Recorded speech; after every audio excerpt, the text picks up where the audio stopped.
Hello and welcome to another update video about RUNE. On the RUNE chart, similar to Aave, we had 5 potential waves to the upside into the October highs actually.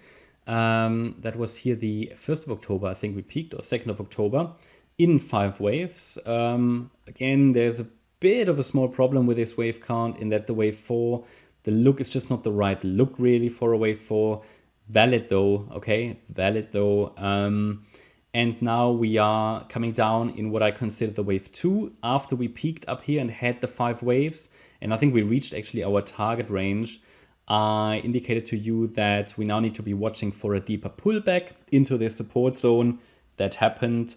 I want to see it ideally bounce from the region between the 38.2 retracement and 50% retracement to complete the first wave of this corrective 3-wave structure. So the A wave would ideally find a support here.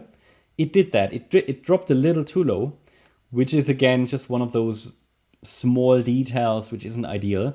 But it did not get a sustained break below the 50% fib level for an A wave. Okay, still okay. Then this could now be a B wave bounce. Resistance based on the length of the A wave is between $1.86 and $2.09. The bounce is noticeable, but we haven't got that sustained break above $1.70. So I indicated to you in yesterday's video, I think that I want to see a break above that level to really have further confirmation that the B wave is running, maybe even something more bullish. I mean, maybe all of wave 2 is already finished, but I don't believe it for 2 reasons. The first reason is that this move down looks like a 5-wave move to me. It's quite impulsive. Okay, so it looks more like an A wave, can't really be a wave 2. Well, it could be, but it shouldn't be. Okay, and the other reason is it's very short time-wise compared to the wave 1. So I prefer a clearer 3-wave structure also to be able to trust this wave count more, which means I keep the door open to a larger B wave rally, or let's say corrective rally into this region, and then I'm going to watch for a potential rejection in the area between $1.87 and $2.09 for the C wave to start. The C wave should ideally, well, go and end below the low of the A wave. That has bottomed probably at $1.47, $1.48, $1.47. So we should see the C wave eventually get to around about $1.35 to $1.10. But I can calculate that much more precisely once I have the B wave top in place. We also ideally should see towards the end of the C wave, we should see a bullish divergence. Okay, this is now the 4-hour chart.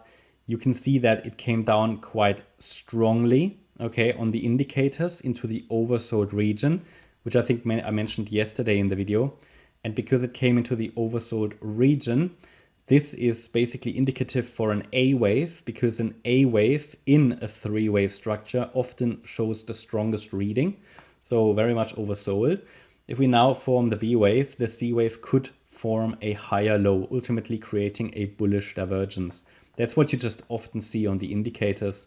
And if I go to the daily chart, similar story here.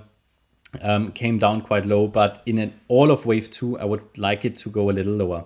Yeah, that's my update about RUNE. I hope you liked the update. If you did, please hit the like button, leave a comment and subscribe. And if you really like the content, then please check out the channel membership. Thanks a lot for watching. Bye-bye.